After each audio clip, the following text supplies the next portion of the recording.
And have you ever seen where all of a sudden the market just moves hundreds of pip in a few minutes? One moment the market is normal, the next it just explodes, boom, to one direction. Those are usually the outcome of news. So in this video, I'll explain how news affects the market and why volatility increases during major economic events and what you need to know about it. Before I proceed, don't forget to like, share, and subscribe. I'll drop the link to Exness and TradingView in my description.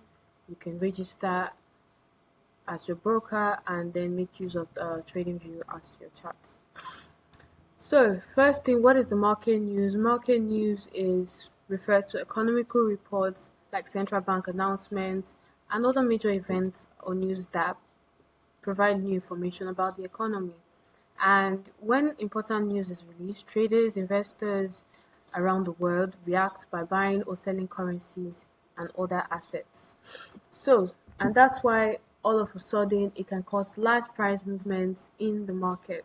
Why news moves the market is because the market is always trying to determine the value of currencies when new informations um, become available. Traders adjust their expectations. For example, if news suggests a country economy is becoming stronger, its currency may strengthen, and that means the currency strengthens, the other currency paired with it will lose, may become weak, and if it doesn't become weak, then that's when we have the market ranging most of the time because perhaps the strength of both currencies are on the same level. So one has to be dominant, and if the back one is, then it's going to get bearish. If the front one is, then it's going to get bullish.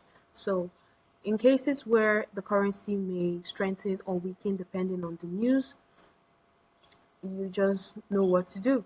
So the market will react to new informations, not just events itself, which is why news is very, very important while trading. Most people don't know how to make use of this, is why it seems like it's a lot, but it's very simpler than you think. You just have to pay attention. And then we have high impact, medium impact, and low impact news. But I mainly like to just focus on the high impact news.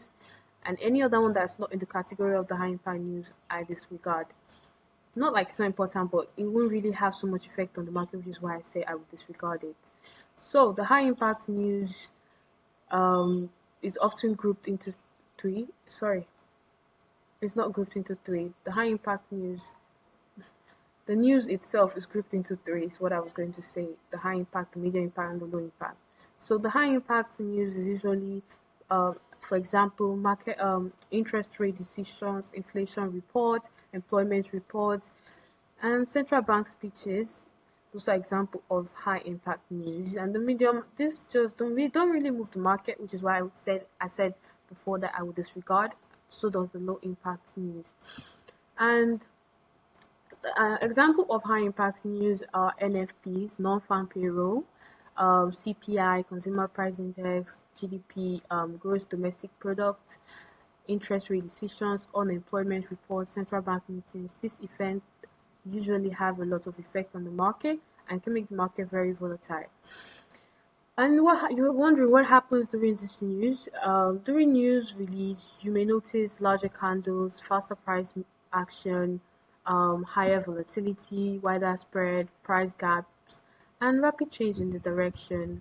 This is why you need to take extra caution when trading news, which is most of the time I would tell my students to not trade news because it's better you just stay back and see what happens, its effect on the market, and then you can take it from there.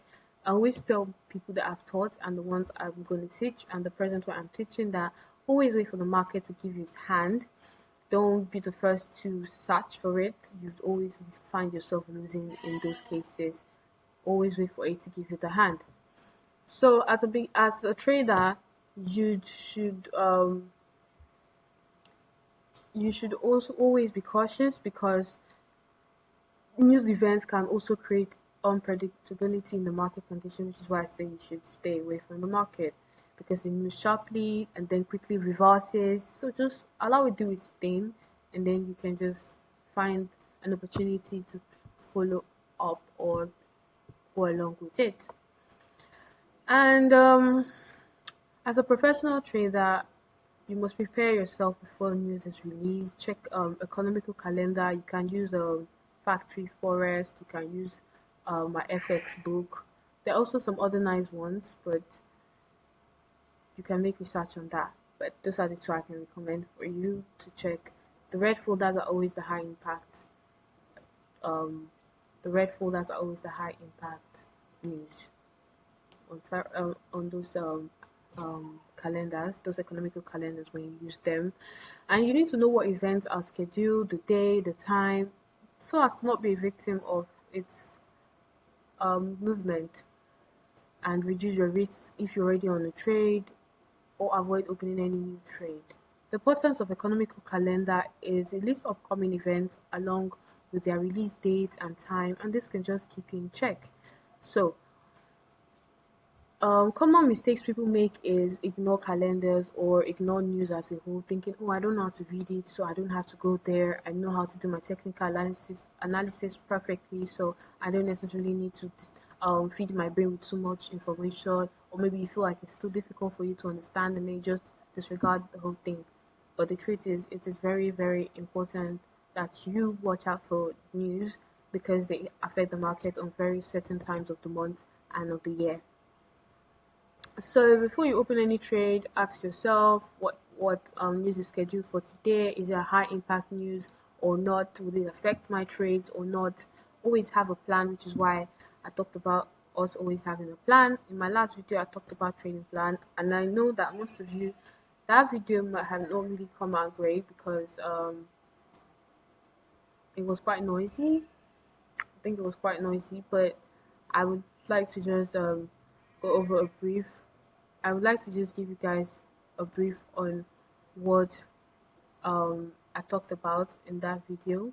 I talked about you journaling your trade, taking records of your TP, your SL, your entries, the emotions behind it, the reasons behind it, the strategy behind it, all of that, because you can always come back and just have do some comparison and see where your shortcomings are, see what you need to improve on, which is why it's very important that you journal because it helps you um, stay in check. And journaling is as close as also creating a trading plan. So if you journal, you should be able to also create a trading plan and stick to it so you don't trade out of emotions. So yeah, that will be all for today. Don't forget to subscribe again once more, like, share, and use the link in my description. Do have a nice day. Bye.